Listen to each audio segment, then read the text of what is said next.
But let's get back to the orgy. Oh, yeah. I mean, I used to be quite sexually promiscuous, I think. And how many orgies did you attend? I used to go to Romania every year. So actually, the ones that I used to have were in Romania. My mum's Romanian, so I would go out there to do events for some friends and hosting this big tech conference. And I had some friends there who were swingers. So they would always invite a group of girls. And, you know, there might occasionally be like one or two dudes who were with one of the girls or just friends. And by the end of the night, normally about 5, 6, 7 people would be left. You know, a few drinks, chilling out, whatever. And then clothing would start coming off. People would start fucking each other. It was great. So sexual liberation in a country where they had a dictatorship, you know. So I think there's a lot of that when you go to a country where they've escaped the clutches of quite a serious dictatorship. Sexual freedom and liberation becomes a big part of the culture, or acting out, depending on how you describe it. But, sure, yeah.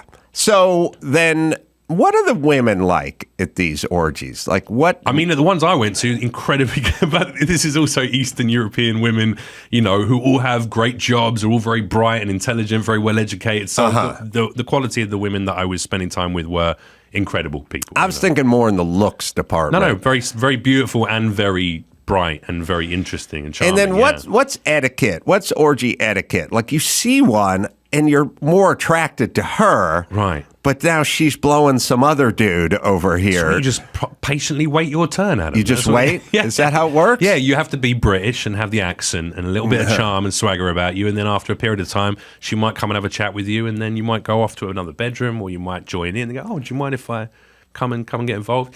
I think women who might be at an orgy, just like men who are at an orgy, probably are there for the experience of being with multiple bodies. Do you know what I mean? So, so I don't think you don't walk up and just pull your dick out and throw it in someone. That's you know, obviously not the done thing in any sort of walk of life. But you know, you have a conversation and see if they're into it.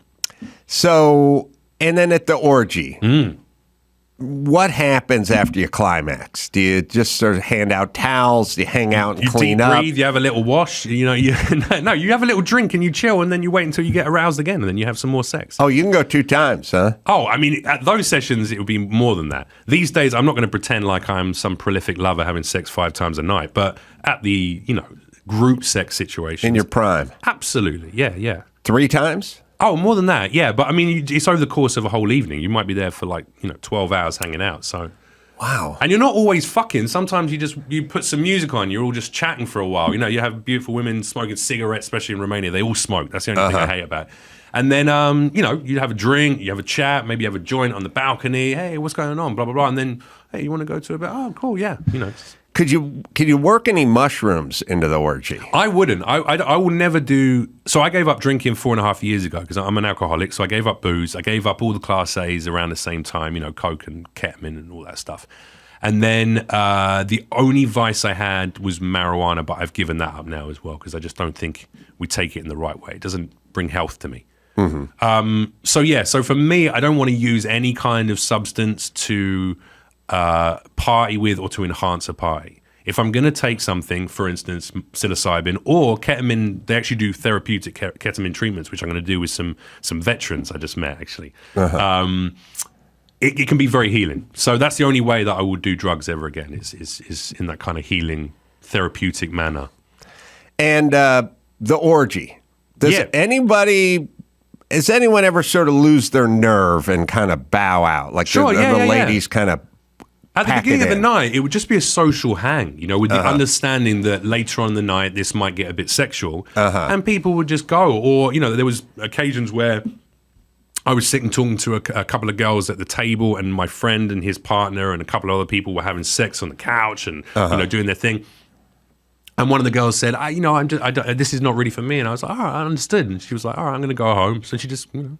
Do you ever try to cherry pick? Like you find a hottie during the early evening and you go, you know what, we should blow this taco stand and go back to my hotel? See, this is the thing. I think the most healthy sort of group sex situations are the ones where you're not worried about the fucking. The fucking is inevitability. So what you really do is you spend time getting to know the people who were there and you have conversations. And that's not based just on looks. I mean, if I'm stimulated by someone but they're not what I would aesthetically think is my top choice. If I've talked to them and they're inspiring, they're interesting, they're fun, they're flirty, and I'm enjoying their company, then I can be very sexually stimulated by them. Wow, you've really evolved. Yeah, but I'm also not having sex with people I find unattractive. Yeah. You know, I'm not pretending like I can generate such a personal relationship with someone that I can overlook the fact that I'm not sexually stimulated by them. That doesn't work, you know. Yeah, but you're able to factor in the emotional or artistic. Look, or I walked in here today, whatever Adam, side. and I saw you, and I was like, he's a solid 7, right? Mm-hmm. But now we've been talking for a little while. You're an 8.5 in my books. Yes. And by the end of this podcast, who knows? We could be at a 10. Yeah. We could be on this table on all fours. Well, I'll be at a 9, you be at a 6, and we'll do the math. There we go.